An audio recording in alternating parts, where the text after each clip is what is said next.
Hello hi ലക്ഷ്യ school ട്യൂഷൻസിന്റെ video ക്ലാസ്സുകളിലേക്ക് സ്വാഗതം. നമ്മൾ കഴിഞ്ഞ ദിവസം 10th സ്റ്റേറ്റിന്റെ ഫസ്റ്റ് ചാപ്റ്റർ ഹ്യൂമാനിസം എന്ന് പറയുന്ന ചാപ്റ്റർ എടുത്തുകൊണ്ടിരുന്നത്. അതിന്റെ ബാക്കി നമുക്ക് നോക്കാം. ഓക്കെ, നമ്മൾ ഹ്യൂമാനിസം എന്നൊരു ചാപ്റ്റർ പഠിച്ചപ്പോഴത്തേക്കും അതിനകത്ത് ഏറ്റവും പ്രധാനമായിട്ട് കഴിഞ്ഞ ദിവസം പറഞ്ഞു നിർത്തിയ പോയിന്റ് ആണ് റെനേസൻസ് അല്ലെങ്കിൽ നവോത്ഥാനം എന്ന് പറയുന്നത്. ഓക്കെ, അതായത് യൂറോപ്പിനെ തന്നെ മൊത്തമായിട്ട് മാറ്റിമറിച്ച ഒരു പ്രധാനപ്പെട്ട ഇവന്റ് ആണ് നവോത്ഥാനം അല്ലെങ്കിൽ റെനേസൻസ് എന്ന് പറയുന്നത്. ഓക്കെ, അതുവരെ ഉണ്ടായിരുന്ന മതത്തിനെയും അല്ലെങ്കിൽ മതത്തിന്റെ ഒരു സ്വാധീനത്തിനെയും എല്ലാം പൊട്ടിച്ചെറിഞ്ഞ് ഹ്യൂമൻ ബീങ്സിന് ഏറ്റവും കൂടുതൽ വാല്യൂ കൊടുത്ത ഒരു ഇൻസിഡന്റ് ആയിരുന്നു ഈ പറയുന്ന റെനേസൻസ് എന്ന് പറയുന്നത്. ഓക്കെ, റെനേസൻസ് യൂറോപ്പിലെ എല്ലാ ഫീൽഡിലേക്കും ആ ഒരു സമയത്ത് സ്പ്രെഡ് ആയിട്ടുണ്ടായിരുന്നു. അതായത് യൂറോപ്പിലുള്ള എല്ലാ മേഖലയിലേക്കും ഈ പറയുന്ന റെനേസൻസും അതേപോലെ ഹ്യൂമാനിസം ഒക്കെ എത്തി തുടങ്ങിയ ഒരു സമയത്തെ കുറിച്ചാണ് നമ്മൾ കഴിഞ്ഞ ദിവസം പറഞ്ഞത്. ഓക്കെ, നമ്മൾ പറഞ്ഞു എന്താണ് ഒരുപാട് മേഖലകളിലേക്ക്, അതായത് സൊസൈറ്റിയുടെ എല്ലാ മേഖലകളിലേക്കും എന്തെത്തി, റെനേസൻസ് എത്തി. അങ്ങനെയുള്ള പ്രധാനപ്പെട്ട മേഖലകൾ അല്ലെങ്കിൽ ഇനി ചാപ്റ്റർ നമുക്ക് പ്രധാനമായിട്ട് നോക്കാനുള്ളത് എന്താണ്, റെനേസൻസ് ഏതൊക്കെ മേഖലകളെ എങ്ങനെയൊക്കെ സ്വാധീനിച്ചു, എന്തൊക്കെ മാറ്റങ്ങൾ ഉണ്ടായി എന്നാണ് നമുക്ക് അടുത്ത് നോക്കാനുള്ളത്. നമുക്ക് ആദ്യം നോക്കാം റെനേസൻസ് ഇൻ ആർട്ട്. ആർട്ടിൽ റെനേസൻസ് എന്ത് മാറ്റം കൊണ്ടുവന്നു? നിങ്ങൾ കാണുന്ന പെയിന്റിംഗ് നോക്കിക്കഴിഞ്ഞാൽ അറിയാം, രണ്ട് പെയിന്റിംഗ് കൊടുത്തിട്ടുണ്ട്. ഇതിൽ ഒന്നാമത്തെ പെയിന്റിംഗ് മിഡീവൽ പെയിന്റിംഗും രണ്ടാമത്തെ റെനേസൻസ് പെയിന്റിംഗുമാണ്. ഓക്കെ, ഏകദേശം രണ്ടിലെയും ക്യാരക്ടേഴ്സും നല്ല വ്യത്യാസമുണ്ട്. എന്താണ്, രണ്ട് ക്യാരക്ടേഴ്സും ഒരു കുട്ടിയെ പിടിച്ചുകൊണ്ടിരിക്കുന്ന ഒരു പിക്ചറാണ് കൊടുത്തേക്കുന്നത്. ഓക്കെ, ഇതിൽ ആദ്യത്തെ മിഡീവൽ പെയിന്റിങ്ങിന്റെ പ്രത്യേകിച്ച് കഴിഞ്ഞാൽ എല്ലാം മതത്തെ കേന്ദ്രീകരിച്ച് വന്നതാണ് ആദ്യം കിടക്കുന്ന എല്ലാം. അതായത് അവിടെ കൊടുത്തേക്കുന്നത് ഡിവൈൻ ഫോംസ് ആണ്, ദൈവമോ അല്ലെങ്കിൽ ദൈവത്തിന്റെ പുത്രന്മാരോ മാലാഖമാരോ ഒക്കെയാണ് അവിടെ പ്രധാനപ്പെട്ട കഥാപാത്രങ്ങൾ. പക്ഷേങ്കിൽ ഇപ്പുറത്ത് റെനേസൻസ് പെയിന്റ് നോക്കുകയാണെന്നുണ്ടെങ്കിൽ അവിടെ ഒരു അമ്മയും കുഞ്ഞോണ് കാണിക്കുന്നത്. മീൻസ് റെനേസൻസ് എത്തിയപ്പോഴത്തേക്ക് എന്ത് ചെയ്യുന്നു, നമ്മൾ നേരത്തെ പറഞ്ഞ ഡിവിനിറ്റിക്ക് അല്ലെങ്കിൽ ഇപ്പുറത്തെ ദൈവികതയ്ക്ക് ഇമ്പോർട്ടൻസ് കുറയുന്നു, പകരം ഹ്യൂമൻ ഫിഗേഴ്സിന് കൂടുതൽ ഇമ്പോർട്ടൻസ് കിട്ടുന്നു. ഓക്കെ, അത് തന്നെയാണ് റെനേസൻസ് ആർട്ടിന്റെ ഏറ്റവും വലിയ മാറ്റം. ഓക്കെ, നമ്മൾ പറഞ്ഞ കാര്യം തന്നെയാണ്. അതായത് മിഡീവൽ ഏജസിൽ പെയിന്റിങ്ങിന് ഏറ്റവും കൂടുതൽ ഇമ്പോർട്ടൻസ് കൊടുത്തിരുന്നത് പെയിന്റിങ്സിന്റെ തീംസ് എന്ന് പറഞ്ഞാൽ പ്രധാനമായിട്ടും ഏഞ്ചൽസും ഹെവനും ഒക്കെ ആണെങ്കിൽ എന്താണ്, മാലാഖമാരും സ്വർഗവും ഒക്കെ ആയിരുന്നു അന്നുണ്ടായിരുന്ന പ്രധാനപ്പെട്ട പെയിന്റിങ്. പക്ഷെങ്കിൽ എപ്പോഴാണോ ഈ പറഞ്ഞ റെനേസൻസ് സ്റ്റാർട്ട് ചെയ്തത് അന്ന് മുതൽ മനുഷ്യന്മാർക്ക് അല്ലെങ്കിൽ ബ്യൂട്ടി ഓഫ് ഹ്യൂമൻ ബോഡി, മനുഷ്യന്റെ ശരീരത്തിന്റെ ബ്യൂട്ടിയെ പറ്റിയോ അല്ലെങ്കിൽ അവന്റെ ക്രിയേറ്റിവിറ്റി, കൂടാതെ കളേഴ്സിന്റെ മിക്സ്, അങ്ങനെയുള്ള കാര്യങ്ങൾ അല്ലെങ്കിൽ കൂടുതൽ പ്രകൃതിക്കും മറ്റുമൊക്കെ ഇമ്പോർട്ടൻസ് കൊടുത്ത് പെയിന്റിങ്സും മറ്റും വരയ്ക്കാൻ തുടങ്ങി റെനേസൻസിന് ശേഷമുള്ള പെയിന്റേഴ്സ്.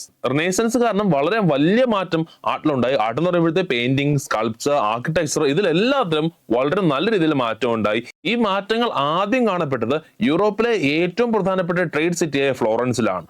ഓക്കെ, അതുകൊണ്ട് തന്നെ ഇറ്റലിയിൽ റെനേസൻസ് ഏറ്റവും കൂടുതൽ സ്വാധീനിച്ചു എന്ന് കരുതപ്പെടുന്ന സിറ്റിയും ഫ്ലോറൻസ് തന്നെ. ഓക്കെ, ആർട്ടില് നമുക്ക് ആദ്യം പറയാനുള്ളത് റെനേസൻസ് പെയിന്റിങ്ങിനെ പറ്റിയാണ്. റെനേസൻസ് സമയത്തുള്ള പെയിന്റിങ്ങിനെ പറ്റിയാണ് നമുക്ക് ആദ്യം വേണ്ടി പറയാനുള്ളത്. ഓക്കെ, ഇപ്പോഴത്തെ ഏറ്റവും വലിയ സ്പെഷ്യാലിറ്റി നമ്മൾ പറഞ്ഞ പോലെ എന്താണ്, ഹ്യൂമനിസ്റ്റിക് ഐഡിയാസ് അല്ലെങ്കിൽ മനുഷ്യനെ കേന്ദ്രീകരിച്ച് വരയ്ക്കാൻ വേണ്ടി തുടങ്ങി. ഓക്കെ, അതായത് മനുഷ്യന്റെ ബോഡിയെ ആക്യുറേറ്റ് ആയിട്ട് അല്ലെങ്കിൽ മനുഷ്യന്റെ ബോഡിയിലുള്ള ഓരോ നെർവിനെ പറ്റിയും അല്ലെങ്കിൽ ഓരോ സെൽസിനെ പറ്റിയും വളരെ ഡീറ്റെയിൽ ആയിട്ട് പഠിച്ച് ഓരോ പെയിന്റിങ് വരയ്ക്കുമ്പോഴത്തേക്ക് കണ്ണ് വരയ്ക്കുമ്പോഴോ മൂക്ക് വരയ്ക്കുമ്പോഴോ എന്തൊരു ചെറിയ മാറ്റം ഉണ്ടെങ്കിൽ പോലും അതുവരെ ആക്യുറേറ്റ് ആയിട്ട് വരയ്ക്കാൻ പെയിന്റേഴ്സ് തുടങ്ങി. അതായത് അതുവരെ ദൈവത്തിന് കൊടുത്ത ഇമ്പോർട്ടൻസ് ഇവിടെ വന്നപ്പോഴത്തേക്ക് മനുഷ്യന് കൊടുക്കാൻ വേണ്ടി തുടങ്ങി. ഇനി ഈ പെയിന്റേഴ്സിന്റെ എല്ലാം പ്രത്യേകത, പെയിന്റേഴ്സ് എല്ലാ പേരും ഹ്യൂമൻ അനാട്ടമി അല്ലെങ്കിൽ മനുഷ്യന്റെ ശരീരശാസ്ത്രം നന്നായി പഠിച്ചിരുന്നു എന്നുള്ളത് ഇവരെ പെയിന്റ് ചെയ്യാൻ കുറച്ചുകൂടെ ഹെൽപ്പ് ചെയ്തു. ഓക്കെ, അതായത് അവരുടെ മനസ്സിൽ വരുന്ന ആശയങ്ങളെ ഹ്യൂമൻ അനാട്ടമിയുമായിട്ട് ബന്ധിപ്പിക്കുമ്പോഴത്തേക്ക് അവർക്ക് കുറച്ചുകൂടെ വ്യക്തമായിട്ട് വരയ്ക്കാൻ വേണ്ടി സാധിച്ചു. നമ്മൾ പല പെയിന്റിങ്ങുകൾ നോക്കുമ്പോൾ അറിയാം, ഇന്നുള്ള മോഡേൺ ആർട്ട് പോലെ അല്ല, കുറച്ചുകൂടി നേരത്തെ ഉള്ള പെയിന്റിങ്ങുകൾ നോക്കുകയാണെന്നുണ്ടെങ്കിൽ മനുഷ്യനുമായിട്ട് ബന്ധപ്പെട്ട പെയിന്റിങ്ങുകൾ നോക്കിയാൽ തന്നെ അറിയാം വളരെയധികം വ്യക്തമായിട്ടും ആക്യുറേറ്റ് ഉള്ള പെയിന്റിങ്സ് ആണ് അന്ന് ഉണ്ടായിക്കൊണ്ടിരുന്നത്. ഇനി ഈ പെയിന്റേഴ്സിന്റെ എല്ലാം മറ്റൊരു പ്രത്യേകത, അവര് മനുഷ്യന്റെ രൂപത്തിന് മാത്രമല്ല ഇമ്പോർട്ടൻസ് കൊടുത്തത്, they also give importance to human emotions. മനുഷ്യന്റെ ഇമോഷൻസിനും അതുപോലെ അവന്റെ വേർഡിലുള്ള ലൈഫിനെ പറ്റിയൊക്കെ ചിന്തിച്ചാണ് ഈ പെയിന്റിങ് മറ്റും വരച്ചത്. അതായത് മെയിൻ ഫിഗർ അല്ലെങ്കിൽ ഒരു പെയിന്റിങ്ങിന്റെ മെയിൻ ഫിഗർ ഹ്യൂമൻ ബീങ്സ് ആണെങ്കിലും എന്തും കൂടെ കാണും, കൂടെ വേൾഡ് അല്ലെങ്കിൽ ലോകവുമായിട്ട് ബന്ധപ്പെട്ട തീമുകളും പെയിന്റിങ്ങിൽ വരുന്ന രീതിയിലാണ് വരച്ചുകൊണ്ടിരുന്നത്. ഓക്കെ, ഇനി ചുമ്മാ ഒരു മനുഷ്യനെ വരച്ചു വെക്കുകയല്ല ചെയ്യുന്നത്, അവന്റെ ഇമോഷൻസ് കൂടി ആ പെയിന്റിങ്ങിൽ കാണപ്പെടും. ഓക്കെ, അപ്പോൾ ഹ്യൂമാനിസം എന്നൊരു ഐഡിയ കൂടെ കടന്നു വന്നപ്പോഴത്തേക്ക് ആർട്ടിന് വന്ന ഏറ്റവും പ്രധാനപ്പെട്ട മാറ്റം എന്ന് പറയുന്നത് അത് കുറച്ചുകൂടെ റിയലിസ്റ്റിക് ആയി അല്ലെങ്കിൽ ലൈഫ് ലൈക്ക്, മീൻസ് ജീവനുള്ളത് പോലുള്ള പെയിന്റിങ്സ് ആണ് ആ ഒരു സമയത്ത് ഏറ്റവും കൂടുതൽ വരയ്ക്കപ്പെട്ടത്. ഇനി റെനേസൻസ് സമയത്തുണ്ടായ പെയിന്റിങ്ങിന് കുറച്ച് ഫീച്ചേഴ്സ് ഉണ്ട്. അതായത് മിഡീവൽ ഏജിലെ പെയിന്റിങ്ങിനെക്കാളും കുറച്ച് നല്ല കാര്യങ്ങൾ, കുറച്ച് കൂടുതൽ കാര്യങ്ങൾ എവിടെ ഉണ്ട്? ഈ റെനേസൻസ് പെയിന്റിങ്ങിനുണ്ട്. അതായത് മെഡീവൽ പീരീഡിൽ ഇല്ലാതിരുന്നതും അതുപോലെ കൂടുതലായിട്ട് റെനേസൻസ് പെയിന്റിങ്ങിന് വന്നതുമായിട്ടുള്ള ഫീച്ചേഴ്സിനെ പറ്റി നോക്കാം. ഒന്നാമത്തത്, ദേ started drawing landscapes. Okay, landscape painting തുടങ്ങി. അതായത് അതുവരെ ദൈവം മാത്രമായിരുന്നെങ്കിൽ പിന്നീട് നേച്ചറിനും കൂടെ ഇമ്പോർട്ടൻസ് കൊടുത്ത് വരയ്ക്കാൻ വേണ്ടി തുടങ്ങി. ഓക്കെ, അതായത് നേച്ചറുമായി ബന്ധപ്പെട്ട പിക്ചേഴ്സും മറ്റുമൊക്കെ വരയ്ക്കാൻ വേണ്ടി തുടങ്ങി. നമ്മളറിയാം, നമ്മൾ പല ആളുകളും പലപ്പോഴും പെയിന്റിങ്ങും മറ്റൊക്കെ വരയ്ക്കാൻ നോക്കാറുണ്ട്. ഓക്കെ, ഇല്ല എന്ന് പറയുന്നത് ഞാൻ ഉൾപ്പെടെ വരയ്ക്കാൻ നോക്കാറുണ്ട്. ഓക്കെ, ഇങ്ങനെ വരയ്ക്കാൻ നോക്കുമ്പോഴത്തേക്കും ഏറ്റവും സംഭവിക്കുന്നത്, ഞാനൊക്കെ വരയ്ക്കുമ്പോഴത്തേക്കും ഏറ്റവും ആദ്യം ഒരു മനുഷ്യനെയോ അല്ലെങ്കിൽ ഏതെങ്കിലും മൃഗത്തെയോ മറ്റോ വരയ്ക്കാനുള്ള കഴിവ് കലാകാരന്മാർക്ക് മാത്രമേ ഉള്ളൂ. ഓക്കെ, ഞാനൊക്കെ വരയ്ക്കുമ്പോഴത്തേക്ക് സംഭവിക്കുന്നത് വെച്ച് കഴിഞ്ഞാൽ ഒരു കുന്ന്, ഒരു മല, ഒരു പുഴ, ഒരു മരം, ഇതൊക്കെയാണ് വരുന്നത്. ഓക്കെ, അത് തന്നെയാണ് ഇവിടെ ദൈവത്തെ വിട്ടിട്ട് മിക്കവാറുള്ള എല്ലാ പെയിന്റേഴ്സും മനുഷ്യനെ മറ്റൊക്കെ വരയ്ക്കാൻ തുടങ്ങി. കൂടെ തന്നെ ലാൻഡ്സ്കേപ്സ്, അതായത് പ്രകൃതിയാവും ചുറ്റും കാണുന്ന പ്രകൃതിയും കൂടി വരയ്ക്കാൻ വേണ്ടി തുടങ്ങി. ഇനി the use of colour to illustrate light and spatial depth. Okay, ഇനി കളേഴ്സ് നന്നായിട്ട് യൂസ് ചെയ്യാൻ പറ്റി എന്നുള്ളതാണ്. അതായത് അവര് ഈ ഒരു സമയത്ത് അല്ലെങ്കിൽ മിഡിയൽ പീരീഡ് കഴിഞ്ഞ റെനേസൻസ് തുടങ്ങിയ സമയത്ത് കളറിനെ നന്നായിട്ട് യൂസ് ചെയ്തു. അതായത് കളർ യൂസ് ചെയ്ത് പെയിന്റിങ്സിൽ ലൈറ്റ് കൊണ്ടുവരാൻ തുടങ്ങി. അതായത് ഷെയ്ഡുകൾ കൊണ്ടുവരാൻ വേണ്ടി തുടങ്ങി. മീൻസ് ആ ഒരു പെയിന്റിങ് കാണുമ്പോഴത്തേക്ക് നമുക്ക് അതിനകത്ത് ലൈറ്റിന്റെ പ്രസൻസ് ഉള്ള പോലെയോ അല്ലെങ്കിൽ ഷാഡോസ് ഉള്ള പോലെയൊക്കെ തോന്നും. ഓക്കെ, അത് ഒറിജിനൽ അല്ല, കളേഴ്സ് കൊണ്ട് പെയിന്റേഴ്സ് ചെയ്യുന്നൊരു പ്രവൃത്തിയാണത്. ഓക്കെ, ഇനി realistic depiction of the human body. Okay, മനുഷ്യന്റെ ബോഡിയെ വളരെ റിയൽ ആയിട്ട് വരയ്ക്കുന്നു. അതായത് ഓരോ പാർട്സും ജീവനുള്ളതുപോലെ ആ ഒരു രീതിയിൽ വരയ്ക്കുന്ന ആളുകളുണ്ടായിരുന്നു. മറ്റൊരു പ്രധാനപ്പെട്ട മെത്തേഡാണ് the use of oil paint. Oil paint use ചെയ്യാൻ വേണ്ടി തുടങ്ങി എന്നുള്ളത്. പോർട്രേറ്റ്സ് വരയ്ക്കാൻ വേണ്ടി തുടങ്ങി. അതായത് മനുഷ്യന്റെ മുഖം അല്ലെങ്കിൽ മുഖത്തിന് ഇമ്പോർട്ടൻസ് കൊടുത്ത് വരയ്ക്കാൻ വേണ്ടിയിട്ട് തുടങ്ങി. ഇതുകൂടാതെ the representation of divine figures in idealised human forms. Okay, നമ്മൾ സാധാരണ മിക്കവാറും വീടുകളിലും മറ്റൊക്കെയുള്ള ദൈവങ്ങളുടെ നമുക്ക് പിക്ചർ കാണാം. ഓക്കെ, ആ പിക്ചേഴ്സിനെല്ലാം നോക്കി കഴിഞ്ഞാൽ അറിയാം ദൈവമാണ് എന്നുള്ള തെളിയിക്കാൻ വേണ്ടിയിട്ട് 4 കയ്യോ ഇതില് ബാക്കി ആയുധങ്ങളോ എല്ലാം ഉണ്ടാവും. പക്ഷേ ആ രൂപം എപ്പോഴും മനുഷ്യന്റെ രൂപമായിരിക്കും. ഓക്കെ, പറയുന്ന റെനേസൻസിന് ശേഷം ഉണ്ടായി വന്നൊരു പ്രധാനപ്പെട്ട മാറ്റമാണ് ഈ പറഞ്ഞൊരു പോയിന്റ്. അതായത് അന്ന് വരെ ഇല്ലാതിരുന്ന ഒരു കാര്യം പെയിന്റിങ്സിന് വരാൻ വേണ്ടി തുടങ്ങി. അതായത് ദൈവങ്ങളുടെ ഡിവൈനിറ്റി അല്ലെങ്കിൽ ദൈവികമായിട്ടുള്ള പിക്ചേഴ്സും മറ്റൊക്കെ വരയ്ക്കുമ്പോഴത്തേക്കും അവിടെയും ദൈവത്തെ കാണിക്കാൻ വേണ്ടിയിട്ട് ഹ്യൂമൻ ഫിഗേഴ്സ് യൂസ് ചെയ്യാൻ വേണ്ടി തുടങ്ങി. ഓക്കെ, അതായത് ദൈവമാണ്, ഓക്കെ, പക്ഷെ ദൈവത്തിന് കൊടുത്തിരിക്കുന്ന ഫോം ഹ്യൂമൻസ് ആണ് എന്നൊരു പുതിയൊരു ഐഡിയ എവിടെ വരുന്നു? ഈ പറഞ്ഞ സൊസൈറ്റിയിൽ വരുന്നു. അപ്പോ ഇത്രയുമാണ് റെനേസൻസ് പെയിന്റിങ്ങിന്റെ ഏറ്റവും പ്രധാനപ്പെട്ട ഫീച്ചേഴ്സ് എന്ന് പറയുന്നത്. നമുക്ക് അടുത്ത് നോക്കാനുള്ളത് ഈ ഒരു സമയത്തുണ്ടായിരുന്ന പ്രധാനപ്പെട്ട പെയിന്റേഴ്സ് ആരൊക്കെയെന്നാണ്, അല്ലെങ്കിൽ പെയിന്റിങ്ങിന് ഏറ്റവും കൂടുതൽ കോൺട്രിബ്യൂഷൻ കൊടുത്ത ആളുകൾ ആരൊക്കെയാണ്. ജിയോട്ടോ എന്ന് പറയുന്നത്, അതിൽ ആദ്യം പറയേണ്ട ആളാണ് ജിയോട്ടോ എന്ന് പറയുന്ന പെയിന്റർ. ഓക്കെ, ഇദ്ദേഹത്തിന്റെ ഏറ്റവും വലിയ സ്പെഷ്യാലിറ്റി എന്ന് പറഞ്ഞു കഴിഞ്ഞാൽ ഇദ്ദേഹത്തിന്റെ ആർട്ട് ഫോംസിലാണ് ആദ്യമായിട്ട് ഗ്രീക്കോ റോമൻ ആർട്സ് വന്നു തുടങ്ങിയത്. ഗ്രീക്കോ റോമൻ ആർട്സ് അല്ലെങ്കിൽ ഗ്രീക്കോ റോമൻ ആർട്ടിന്റെ ഇൻഫ്ലുവൻസ് ആദ്യമായിട്ട് കാണപ്പെട്ടത് ഇദ്ദേഹത്തിന്റെ ആർട്സിലാണ്, ഇദ്ദേഹത്തിന്റെ പെയിന്റിങ്സിലാണ് ആദ്യമായിട്ട് ഗ്രീക്കോ റോമൻ ആർട്ടിന്റെ സ്പെഷ്യാലിറ്റീസ് വന്നു തുടങ്ങിയത്. ഓക്കെ, ഇനി ഇദ്ദേഹത്തിന്റെ പെയിന്റിങ്ങിനെയാണ് His painting is marked as the beginning of Renaissance art. Okay, ഇദ്ദേഹത്തിന്റെ പെയിന്റിംഗ് തൊട്ടാണ് റെനേസൻസ് ആർട്ടിന്റെ തുടക്കം എന്ന് കരുതപ്പെടുന്നത്. ഇനി ജിയോട്ടോയ്ക്ക് ശേഷം വന്ന അടുത്ത പെയിന്ററാണ് മെസാച്ചിയോ എന്ന് പറയുന്ന ആള്. ഇദ്ദേഹത്തിന്റെ പെയിന്റിങ് കുറച്ചുകൂടി ഫ്യൂച്ചറിസ്റ്റിക് ആണ്, അല്ലെങ്കിൽ കുറച്ചുകൂടി റിയൽ ആയിട്ടുള്ള സാധനങ്ങൾ ഇദ്ദേഹം വരച്ചുകൊണ്ടിരുന്നത്. ഓക്കെ, അതായത് his wall paintings featured rounded life like human figures. Okay, അതായത് ഇദ്ദേഹം വരച്ചുകൊണ്ടിരുന്ന അല്ലെങ്കിൽ ഇദ്ദേഹത്തെ പെയിന്റിംഗ് എല്ലാം വാൾ പെയിന്റിംഗ് ആണ്, അല്ലെങ്കിൽ ചുമർ ചിത്രങ്ങൾ മറ്റുമൊക്കെയാണ്. ആ പെയിന്റിങ്ങൾക്ക് മിക്കവാറുള്ള എല്ലാം ജീവൻ തുടിക്കുന്ന മനുഷ്യന്റെ ഫിഗേഴ്സ് ആണ്. അത് മാത്രമല്ല പലപ്പോഴും 3D പോലെ തോന്നുന്ന അല്ലെങ്കിൽ ഒറിജിനാലിറ്റി ഫീൽ ചെയ്യുന്ന ഒരുപാട് പെയിന്റിങ്ങുകൾ ഇദ്ദേഹം വരച്ചിട്ടുണ്ട്. ഇനി മൂന്നാമത്തെ ആൾ നമുക്ക് എല്ലാവർക്കും അറിയാവുന്ന ആളാണ് ലിയോനാർഡോ ഡാവിഞ്ചി. ഓക്കെ, ഡാവിഞ്ചിയുടെ പെയിന്റിങ്സിൽ ഏറ്റവും ഫേമസ് ആയിട്ടുള്ള 2 പെയിന്റിങ്സ് ആണ്. ഒന്ന് ലാസ്റ്റ് സപ്പറും, രണ്ടാമത്തെ മൊണാലിസയും. ഓക്കെ, ഇദ്ദേഹം എന്തുകൊണ്ട് ഇല്ലെങ്കിൽ ലോകത്തെ തന്നെ അതിശയിപ്പിച്ച ഒരു പ്രധാനപ്പെട്ട പെയിന്ററായിട്ട് എന്തുകൊണ്ട് ഡാവിഞ്ചി മാറി എന്ന് ചോദിച്ചു കഴിഞ്ഞാൽ പ്രധാനമായിട്ടും പറയാനുള്ളത് he mastered the use of color, shadow and light. Okay, color, shadow, light, ഈ മൂന്നും നല്ല കാര്യമായിട്ട് യൂസ് ചെയ്യാൻ അറിയാവുന്ന ഒരു പെയിന്റർ ആയിരുന്നു ഡാവിഞ്ചി. അത് അതിന്റെ ഒന്നാമത്തെ പ്ലസ് പോയിന്റ്. രണ്ടാമത്തത്, ഇദ്ദേഹത്തിന് ഹ്യൂമൻ ബോഡിയുടെ അനാട്ടമി നന്നായിട്ട് അറിയാമായിരുന്നു. അത് അതിന്റെ രണ്ടാമത്തെ സ്പെഷ്യാലിറ്റി. ഇത്രയും കൊണ്ട് തന്നെ ഇദ്ദേഹത്തിന് വളരെ നല്ല രീതിയിൽ പെയിന്റിങ്സും മറ്റൊക്കെ വരയ്ക്കാൻ കഴിഞ്ഞിരുന്നു. ഓക്കെ, ഇദ്ദേഹത്തിന്റെ മേജർ പെയിന്റിങ്സിൽ ഒന്നാമത്താണ് ലാസ്റ്റ് സപ്പർ എന്ന് പറയുന്നത്. ലാസ്റ്റ് സപ്പർ എന്ന് പറഞ്ഞ പെയിന്റിങ്ങിന്റെ പ്രത്യേകത ക്രിസ്തുവുമായിട്ട് ബന്ധപ്പെട്ട്, ക്രിസ്ത്യാനിറ്റിയുമായി ബന്ധപ്പെട്ട ഒരു പ്രധാനപ്പെട്ട പെയിന്റിംഗ് ആണ് ദ ലാസ്റ്റ് സപ്പർ എന്ന് പറയുന്നത്. അതായത് ക്രിസ്തു മരിക്കുന്നതിന് മുമ്പുള്ള അദ്ദേഹത്തിന്റെ അന്ത്യ അത്താഴം, അതായത് അദ്ദേഹവും അദ്ദേഹത്തിന്റെ 12 ശിഷ്യന്മാരും കൂടി ഒരു ഹോളിൽ കഴിക്കാനിരിക്കുന്നതാണ് ഈ ഒരു പെയിന്റിംഗ് എന്ന് പറയുന്നത്. ഓക്കെ, ആ പെയിന്റിങ്ങിന്റെ ഒരു തീം എന്ന് പറയുന്നത് ക്രിസ്തുവും അദ്ദേഹത്തിന്റെ ശിഷ്യന്മാരും കൂടെ കഴിക്കാനിരിക്കുമ്പോഴത്തേക്കും ആ ഒരു ടേബിളിൽ വെച്ച് ക്രിസ്തു ഇങ്ങനെ പ്രസ്താവിക്കുകയാണ്, എന്താ, നിങ്ങൾ ഒരാൾ എന്നെ ഒറ്റിക്കൊടുക്കും, അതായത് എന്നെ കഴിവേറ്റാൻ വേണ്ടിയിട്ട് എന്ത് ചെയ്യും, നിങ്ങൾ ഒരാൾ എന്നെ ഒറ്റിക്കൊടുക്കും എന്ന് അദ്ദേഹം പറയുമ്പോൾ ആ കൂടെ ഇരിക്കുന്ന ശിഷ്യന്മാരിൽ ഒരാളുടെ മുഖത്ത് ഭയങ്കരമായിട്ടുള്ള വെപ്രാളവും പേടിയും മറ്റും ഒക്കെ ഉണ്ടാവും. ബാക്കിയുള്ളവരുടെ മുഖത്തില് സർപ്രൈസും ഫിയറും ഒക്കെ ഉണ്ടാവും. ഓക്കെ, ആ ഒരു പെയിന്റിംഗ് ആണ് ഈ പറയുന്ന ലാസ്റ്റ് സപ്പർ എന്ന് പറയുന്നത്.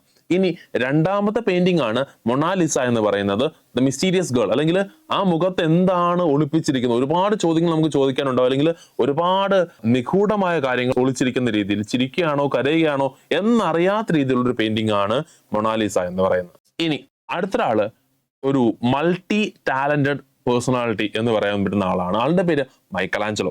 മൈക്കലാഞ്ചലോ ഒരുപാട് പെയിന്റിങ്സ് വരച്ചിട്ടുണ്ടെങ്കിലും ഏറ്റവും പ്രധാനപ്പെട്ട പെയിന്റിംഗ് എന്ന് പറയുന്നത് ദ സിക്സ്റ്റീൻത് ചാപ്പൽ. അതായത് സിക്സ്റ്റീൻത് ചാപ്പൽ എന്ന് പറയുന്ന ഒരു പള്ളിയുണ്ട്. ഓക്കെ, 16th അല്ല 16th. ഓക്കെ, 16th ചാപ്പൽ എന്ന് പറഞ്ഞ പള്ളിയുടെ സീലിംഗിൽ അല്ലെങ്കിൽ എവിടെ ചുമരിൽ വരച്ചിരിക്കുന്ന ഒരു പെയിന്റിംഗ് ആണ്. ആ പെയിന്റിങ്ങിന്റെ പേരാണ് ദ ലാസ്റ്റ് ജഡ്ജ്മെന്റ് എന്ന് പറയുന്ന പെയിന്റിംഗ്.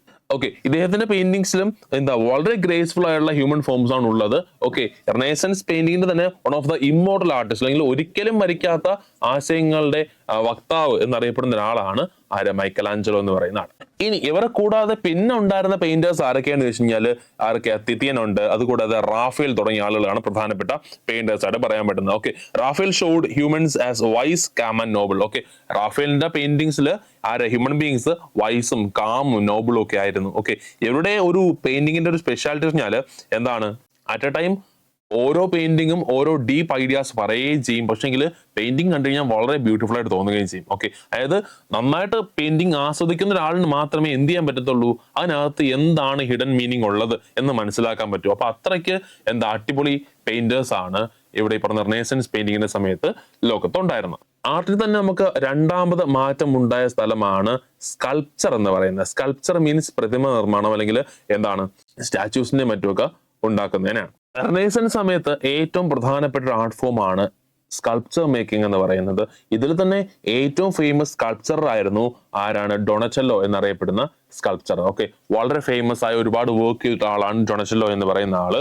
ഓക്കെ, അതുവരെ ഉണ്ടായിരുന്ന ഒരു ഗോത്തിക് സ്റ്റൈൽ, അല്ലെങ്കിൽ അതുവരെ പള്ളിക്കും അങ്ങനെ ദൈവങ്ങൾക്കൊക്കെ ഇമ്പോർട്ടൻസ് കൊടുത്തിരുന്ന ഗോത്തിക് സ്റ്റൈലിൽ നിന്ന് ഒരു സ്റ്റൈൽ മാറ്റി ഒരു പുതിയ സ്റ്റൈൽ, റിനൈസൻസുമായി ബന്ധപ്പെട്ട ഒരു പുതിയ സ്റ്റൈൽ ആവിഷ്കരിച്ച വ്യക്തിയാണ് ഡൊണച്ചെല്ലോ എന്നറിയപ്പെടുന്ന സ്കൾപ്ചർ.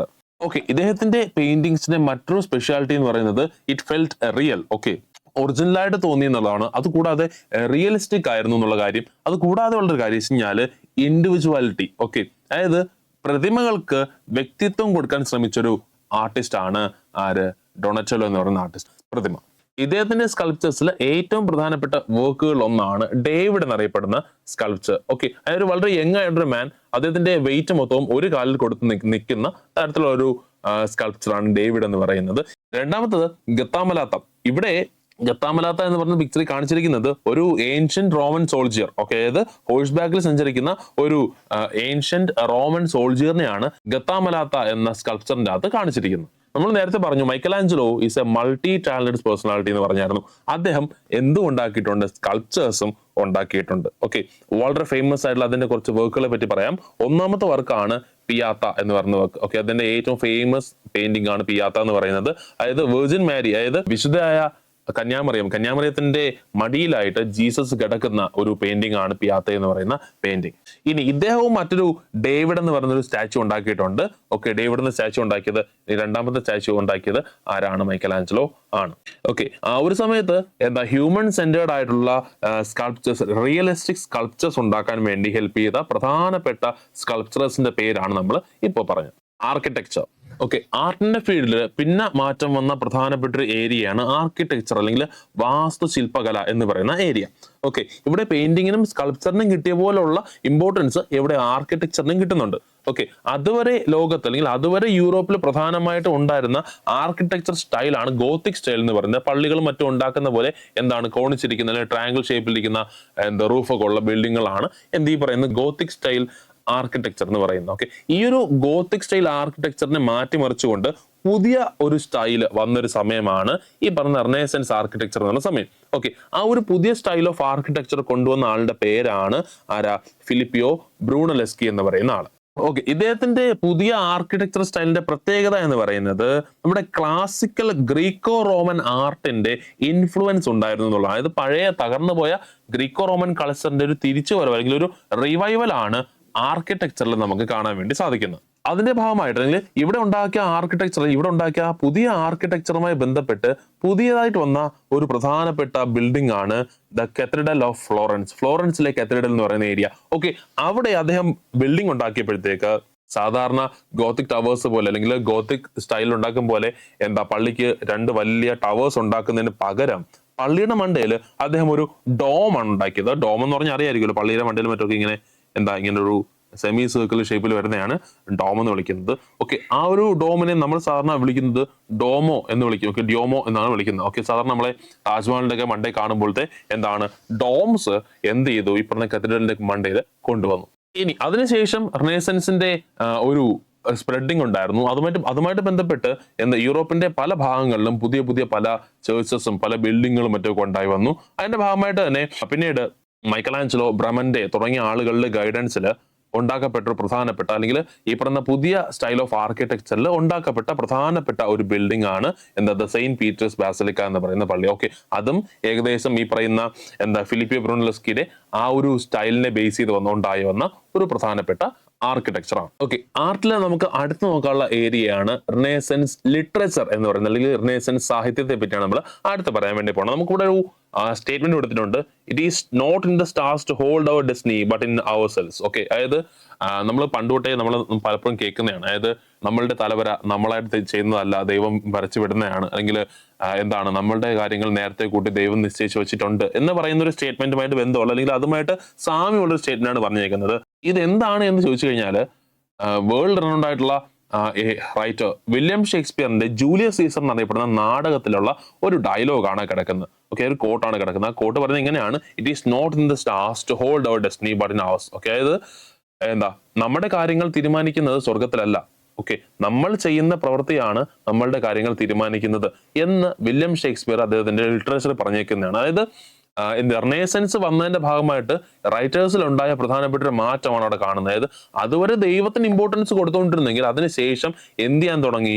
മനുഷ്യൻ ചെയ്യുന്ന പ്രവൃത്തികൾക്ക് ഇമ്പോർട്ടൻസ് കൊടുക്കാൻ വേണ്ടി തുടങ്ങി. റിനൈസൻസ് റൈറ്റേഴ്സിന്റെ സ്പെഷ്യാലിറ്റീസ് നമ്മൾ നോക്കാൻ പോകുന്നത്, renaissance writers valued individual freedom and secular values. Okay, ഇത് ഈ പറഞ്ഞ റിനൈസൻസുമായിട്ട് ബന്ധപ്പെട്ട റൈറ്റേഴ്സിന്റെ ഏറ്റവും വലിയ സ്പെഷ്യാലിറ്റി അവർ ഇൻഡിവിജ്വൽ ഫ്രീഡത്തിന് അല്ലെങ്കിൽ വ്യക്തികളുടെ സ്വാതന്ത്ര്യത്തിനും അതേപോലെ സെക്യുലർ വാല്യൂസ് അതായത് നോൺ റിലീജിയസ് വാല്യൂസിനുമാണ് അവർ ഇമ്പോർട്ടൻസ് കൊടുത്തത്. അതായത് അതുവരെ ഉണ്ടായിരുന്ന സ്കോളസ്റ്റിസിസം അല്ലെങ്കിൽ അതുവരെ ഉണ്ടായിരുന്ന റിലീജിയസ് തോട്ട്സിനെ എല്ലാം പൊട്ടിച്ചെറിഞ്ഞ് അല്ലെങ്കിൽ അന്ന് വരെ ബാക്കിയുള്ള ഫീൽഡുകളെല്ലാം വന്ന മാറ്റം, അതായത് ഹ്യൂമൻ ബീങ്സിന് ഇമ്പോർട്ടൻസ് കൊടുക്കുന്ന സ്കോളർഷിപ്പ് സിസ്റ്റം അതേപോലെ റിലീജിയൻ അതിനൊക്കെ ഇമ്പോർട്ടൻസ് കൊടുക്കാത്ത കുറച്ച് റൈറ്റേഴ്സ് ആണ് ഈ പറഞ്ഞ റിനൈസൻസ് ലിറ്ററേച്ചറിനെ മുന്നോട്ട് നയിച്ചത്. ഓക്കെ, ഇനി നേരത്തെ പറഞ്ഞ പോലെ ഗ്രീക്കോ റോമൻ കൾച്ചറിന്റെ കടന്നുവരവ് ഇവിടെയും ഉണ്ടായിരുന്നു. അതുകൊണ്ട് തന്നെ അന്ന് വരെ പള്ളിയിലും മറ്റും യൂസ് ചെയ്യുന്ന ലാറ്റിൻ ലാംഗ്വേജിന് പകരം മിക്കവാറുള്ള എല്ലാ റൈറ്റേഴ്സും എഴുതിയത് ഏത് ഭാഷയിലാണ്? അവരുടെ റീജിയണൽ ലാംഗ്വേജസിലാണ്. അതായത് അവരുടെ വെർണാക്കുലർ ലാംഗ്വേജ്, അതായത് അവരുടെ പ്രാദേശിക ഭാഷകളിൽ അവർ വർക്കുകളും മറ്റുമൊക്കെ എഴുതാൻ വേണ്ടി തുടങ്ങി. അതായത് സാധാരണക്കാരും വായിക്കട്ടെ എന്ന രീതിയിൽ തന്നെ അവർ റൈറ്റിങ്സും മറ്റുമൊക്കെ ഉണ്ടാക്കാൻ വേണ്ടിയിട്ട് തുടങ്ങി.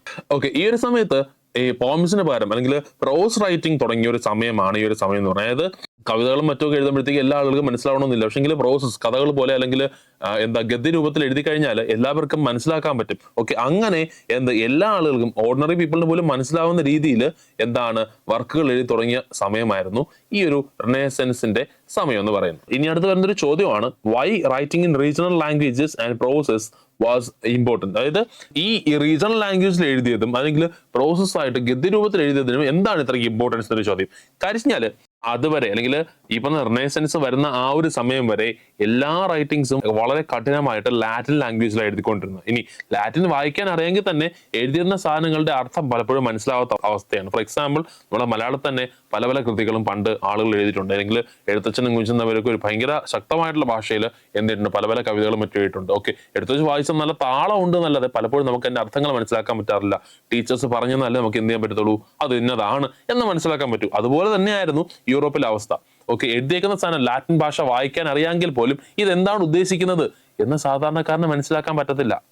ഓക്കെ, അതേസമയം പ്രോസ് ആണെങ്കിൽ ഗദ്യരൂപത്തിലാണ് എന്നുണ്ടെങ്കിൽ വായിക്കുമ്പോൾ തന്നെ മനസ്സിലാവും, ഇത് ഇന്നതാണ് അല്ലെ എന്ന് മനസ്സിലാക്കാൻ പറ്റും. ഓക്കെ, അതാണ് ആദ്യത്തെ കാര്യം. എന്താണ്, സാധാരണക്കാർക്ക് പോലും ലിറ്ററേച്ചർ എൻജോയ് ചെയ്യാൻ പറ്റി തുടങ്ങി എന്നുള്ളത് ഒന്നാമത്തെ കാര്യം. രണ്ടാമത്തത്, it promoted local culture and identity. ജനങ്ങളുടെ അല്ലെങ്കിൽ രാജ്യത്തിന്റെ ഐഡന്റിറ്റിയും ആ രാജ്യത്തിന്റെ കൾച്ചറിനെയും ഈ പറഞ്ഞ റീജിയണൽ വർക്ക്സ് പ്രൊമോട്ട് ചെയ്യാൻ വേണ്ടി തുടങ്ങി. ഓക്കെ, അത്രയും കാലം ലോകത്തിനെ മൊത്തം അല്ലെങ്കിൽ യൂറോപ്പിനെ മൊത്തം ഒന്നായിട്ട് അല്ലെങ്കിൽ ദൈവത്തിന് മാത്രം ഇമ്പോർട്ടൻസ് കൊടുത്ത് എഴുതിയപ്പോഴത്തേക്ക് എന്ത് സംഭവിച്ചില്ല, ആ ഓരോ ഏരിയ പ്രശസ്തമാകാൻ തുടങ്ങി. അല്ലെങ്കിൽ ഇന്ന് നമുക്കറിയാം ഓരോ സ്ഥലവും ഇമ്പോർട്ടന്റ് ആവുന്നത് അവിടുത്തെ കൾച്ചർ വെച്ചിട്ടാണ്. ഓക്കെ, ഫോർ എക്സാമ്പിൾ നമ്മൾ തൃശ്ശൂരിനെ പറ്റി പറയുമ്പോൾ ആദ്യം മനസ്സിലാകും തൃശ്ശൂർ പൂരമായിരിക്കും. ഓക്കെ, കണ്ണൂർ എന്ന് പറയുമ്പോഴത്തേക്ക് ആദ്യം നമ്മുടെ മനസ്സിൽ വരുന്നത് തെയ്യമായിരിക്കും. ഓക്കെ, അതൊക്കെ ആ ഒരു കൾച്ചറിന്റെ ഭാഗമാണ്. ഓക്കെ, അപ്പോൾ ഈ റൈറ്റിംഗ്സിലൂടെ മറ്റൊക്കെയാണ് കൾച്ചറിനെ ലോകം മൊത്തവും അറിയുന്നത്. ഓക്കെ, അപ്പോൾ ഇങ്ങനെയുള്ള റീജിയണൽ ലാംഗ്വേജിലുള്ള എഴുത്തുകളും പ്രോസസ്സും വഴിയിട്ട് കൾച്ചർ ലോകത്തിന്റെ പല ഭാഗത്തേക്ക് എത്താൻ വേണ്ടി ഇനി ഇങ്ങനെയുള്ള റൈറ്റിംഗ്സിലൂടെ അല്ലെങ്കിൽ പ്രോസ് റൈറ്റിംഗ് അല്ലെങ്കിൽ റീജിയണൽ ലാംഗ്വേജിലുള്ള റൈറ്റിംഗ് വഴി ഐഡിയാസ് കൂടുതൽ ജനങ്ങളിലേക്ക് എത്താൻ വേണ്ടി തുടങ്ങി. ഓക്കെ, അതായത് ഒരിടത്തുനിന്ന് ഒരാളിത് വായിച്ചെങ്കിൽ വിദ്യാഭ്യാസമുള്ള ഒരാളാണ് ഇത് വായിക്കുന്നതെങ്കിൽ അയാൾക്ക് എന്ത് ചെയ്യാൻ പറ്റും, കൂടുതൽ ആളുകളിലേക്ക് പറഞ്ഞത് എത്തിച്ചു കൊടുക്കാൻ കഴിയുന്ന ഒരു അവസ്ഥയിലേക്ക് എത്തി. ഇത് കൂടാതെ that encourage the freedom of thought and expression. Okay, ചിന്തിക്കുവാനും അതുപോലെ തന്നെ പ്രവർത്തിക്കുവാനും ഒക്കെയുള്ള മനുഷ്യന്റെ അവകാശങ്ങൾക്ക് കൂടുതൽ ഇമ്പോർട്ടൻസ് കൊടുത്ത അല്ലെങ്കിൽ മനുഷ്യന്റെ സ്വാതന്ത്ര്യത്തിന് കുറച്ചുകൂടി എൻകറേജ്മെന്റ് കൊടുത്ത ഒന്നായിരുന്നു ഈ പ്രോസ് റൈറ്റിംഗും അതുപോലെ റീജിയണൽ ലാംഗ്വേജിലെ റൈറ്റിംഗും. ഓക്കെ, നമുക്ക് തന്നെ പ്രധാനമായിട്ട് പറയാനുള്ളത് ഈ പറഞ്ഞ റിനേസൻസ് റൈറ്റിംഗ് അല്ലെങ്കിൽ റിനേസൻസ് ലിറ്ററേച്ചറുമായി ബന്ധപ്പെട്ട പ്രധാനപ്പെട്ട കുറച്ച് കലാകാരന്മാരെ പറ്റിയാണ്. അതിൽ ഒന്നാമത്തെ ആളാണ് ഡാന്റേ എന്നറിയപ്പെടുന്ന ആള്. റിനേസൻസ് റൈറ്റിംഗിൽ തന്നെ ഏറ്റവും ഫേമസ് ആയിട്ടുള്ള റൈറ്റർ ആണ് ഡാന്റേ എന്ന് പറയുന്ന ആള്. ഇദ്ദേഹത്തിന്റെ വളരെ ഫേമസ് ആയിട്ടുള്ള ഒരു വർക്കാണ് ദ ഡിവൈൻ കോമഡി എന്നറിയപ്പെടുന്ന work. The divine comedy. Okay, regional language അതായത് ഇറ്റാലിയൻ ലാംഗ്വേജിൽ എഴുതപ്പെട്ട ഒരു വർക്കാണ് ഡിവൈൻ കോമഡി എന്നറിയപ്പെടുന്നത്. ഇതൊരു പോയമാണ്.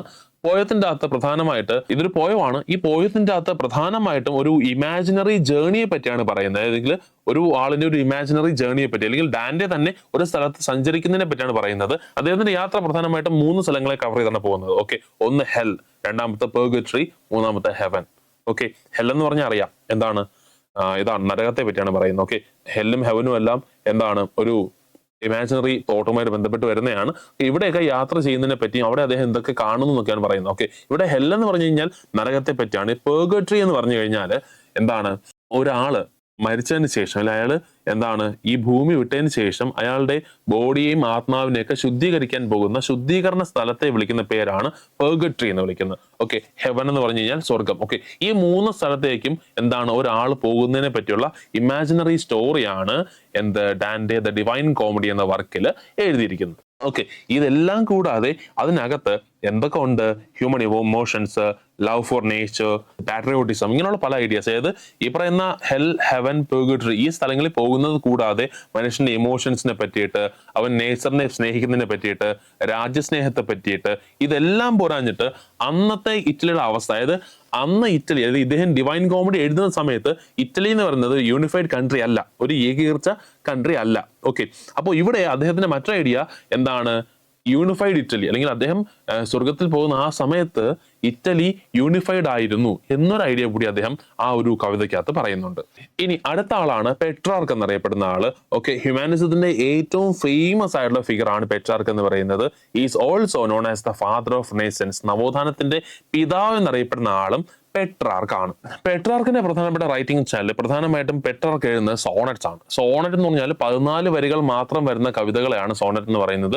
14 വരി മാത്രമേ ഉള്ളെങ്കിലും വളരെ വലിയ അർത്ഥങ്ങൾ ഉണ്ടാവുന്ന കവിതകളാണ് സോണറ്റ് എന്നറിയപ്പെടുന്നത്. ഓക്കെ, പെട്രാർക്കിന്റെ റൈറ്റിംഗ്സിന്റെ പ്രത്യേകത, these all writings were about Laura. Laura എന്നറിയപ്പെടുന്ന ഒരു പെൺകുട്ടിയെ കുറിച്ചാണ് അദ്ദേഹത്തിന്റെ സോണറ്റ്സിന്റെ അകത്ത് മൊത്തമായിട്ട് എഴുതിയിരുന്നത്. ഇനി പെട്രാർക്ക് റിനൈസൻസുമായിട്ട് ബന്ധപ്പെട്ട ആർട്ടിസ്റ്റ് ആണെങ്കിലും അദ്ദേഹം റീജിയണൽ ലാംഗ്വേജിൽ എഴുതാതെ ലാറ്റിൻ ലാംഗ്വേജ് തന്നെയാണ് അദ്ദേഹം അതിന്റെ വർക്കും മറ്റുമൊക്കെ എഴുതിയത്.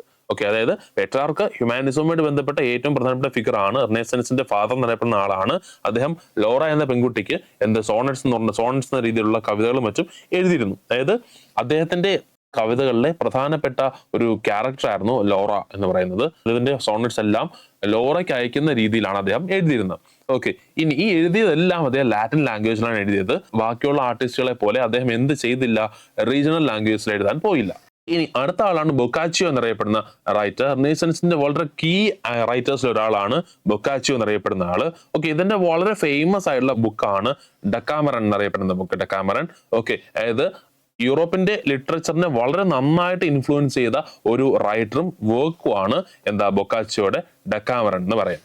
ഇനി അടുത്ത ആളാണ് നിക്കോളോ മാക്കിയവെല്ലി. ഓക്കെ, മാക്കിയവെല്ലി ലിറ്ററേച്ചറിന് ഒരുപാട് കോൺട്രിബ്യൂഷൻ കൊടുത്തിട്ടുണ്ട്. കൂടെ തന്നെ എന്താണ് പൊളിറ്റിക്കൽ സയൻസിനും മറ്റൊക്കെ ഒരുപാട് കോൺട്രിബ്യൂഷൻ കൊടുത്തൊരു തിങ്കറും കൂടാണ് ആര് നിക്കോളോ മാക്കിയവെല്ലി എന്നറിയപ്പെടുന്നത്. അതിന്റെ വളരെ ഫേമസ് ആയ ബുക്കാണ് ദ പ്രിൻസ് എന്നറിയപ്പെടുന്ന book. The Prince, okay, the book on political ideas. Okay, political ഐഡിയാസിനെ പറ്റിയുള്ള നിക്കോളോ മാക്കിയവെല്ലിയുടെ ബുക്കാണ് ദ പ്രിൻസ് എന്നറിയപ്പെടുന്നത്. ഓക്കെ, അദ്ദേഹം ആ ഒരു ബുക്കിനകത്ത് റൂളേഴ്സിനെ പറ്റിയും ഒരാൾ എങ്ങനെയാണ് റൂൾ ചെയ്യേണ്ടതെന്ന് പറ്റിയും ഒരു റൂളറിന് എങ്ങനെയാണ് പവർ കിട്ടിയിരിക്കുന്നുള്ളത്, ഓക്കെ, ആ രാജാവ് അല്ലെങ്കിൽ ആ റൂളർ എന്താണ് ചെയ്യേണ്ടത് എന്നുള്ള കാര്യങ്ങളെ പറ്റിയൊക്കെ പറയുന്ന മാക്കിയവെല്ലിയുടെ ബുക്കാണ് ദ പ്രിൻസ് എന്ന ബുക്ക്.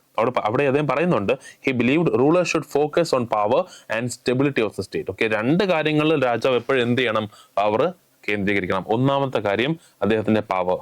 ഓക്കെ, അതായത് അദ്ദേഹത്തിന്റെ പവർ ഒരിക്കലും കൈവിട്ട് പോകാതിരിക്കാൻ അദ്ദേഹം ശ്രദ്ധിക്കണം. ഓക്കെ, കാര്യം രാജാവിന്റെ കയ്യിൽ നിന്ന് എപ്പോഴാണോ പവർ പോകുന്നത്, he become A ordinary man. Okay, അതായത് പവർ ഇല്ലാത്ത രാജാവിന് പുല്ല് വിലയായിരിക്കും എന്നാണ് അദ്ദേഹം പറഞ്ഞുകൊണ്ടിരുന്നത്. ഓക്കെ, ഇത് കൂടാതെ രാജാവ് പവറിൽ മാത്രം കേന്ദ്രീകരിച്ചാൽ പോരാ, കൂടെ എന്താ രാജ്യത്തിന്റെ സ്റ്റെബിലിറ്റി, ജനങ്ങളുടെ കാര്യവും കൂടെ അദ്ദേഹം ശ്രദ്ധിക്കണം. They should be A balance. Okay, ഒരു ബാലൻസ് ഉണ്ടാകണം എന്നാണ് പ്രിൻസിലെ മാക്കിയവെല്ലി പറഞ്ഞത്. ഇനി അദ്ദേഹം മറ്റൊരു കാര്യം പറയുന്നുണ്ട്, എല്ലാ മനുഷ്യന്മാരും സെൽഫിഷ് ആണ്. അതായത് എല്ലാ ആളുകളും എന്താണ് സെൽഫിഷ് ആണ്. അവൻ മിക്കവാറും മനുഷ്യന്മാർ എപ്പോഴും അവന്റെ കാര്യം മാത്രമേ ചിന്തിക്കാൻ പോവുകയുള്ളൂ. പക്ഷേ ലീഡേഴ്സ്, ഓക്കെ, രാജാക്കന്മാരോ റൂളേഴ്സോ ഒരിക്കലും സെൽഫിഷ് ആവാൻ പാടില്ല. ഓക്കെ, അവരെപ്പോഴും എന്തായിരിക്കണം, പെർഫെക്റ്റ് ആയിരിക്കണം. ആരോടും വേർതിരിവൊന്നും കാണിക്കാൻ പാടില്ല. Advise rulers to be neutral and fair, not favour any group. അതായത് രാജാക്കന്മാർ എപ്പോഴും ന്യൂട്രലും ഫെയറും ആയിരിക്കണം. ഓക്കെ, എല്ലാ ആളുകൾക്കും ഒരേപോലെ ഇമ്പോർട്ടൻസ് കൊടുക്കണം. ഏതെങ്കിലും ഒരു ഗ്രൂപ്പിനെ മാത്രം ഫേവർ ചെയ്യുന്ന ആളാവാൻ പാടില്ല രാജാവ് അല്ലെങ്കിൽ കിങ് എന്നാണ് ആര് പറയുന്നത്, നിക്കോളോ മാക്കിയവെല്ലി അതിനെ പ്രിൻസ് എന്ന ബുക്കിനകത്ത് പറയുന്നത്. ഓക്കെ, പൊളിറ്റിക്സിന് അല്ലെങ്കിൽ അതുവരെ ഉണ്ടായിരുന്ന പൊളിറ്റിക്കൽ തിയറീസിൽ നിന്ന് വളരെ വ്യത്യസ്തമായിട്ട് റിയലിസ്റ്റിക് ആയിട്ട് കാര്യങ്ങളെ പറ്റി ചിന്തിച്ച ഒരു തിങ്കർ കൂടായിരുന്നു ആര്, നിക്കോളോ മാക്കിയവെല്ലി എന്ന് പറയുന്ന തിങ്കർ. ഓക്കെ, അടുത്ത പറയാനുള്ളത് woman and humanism in Italian Renaissance. Italian റിനൈസൻസിൽ, അതായത് നമ്മൾ ഇറ്റലിയുമായിട്ട് ബന്ധപ്പെട്ട കാര്യങ്ങളാണ് പറഞ്ഞുകൊണ്ടിരിക്കണം. ഇറ്റാലിയൻ റിനൈസൻസിലും ഹ്യൂമാനിസത്തിലും വുമൺസിന് പങ്കില്ലേ എന്നൊരു ചോദ്യം എപ്പോഴും ഉണ്ട്.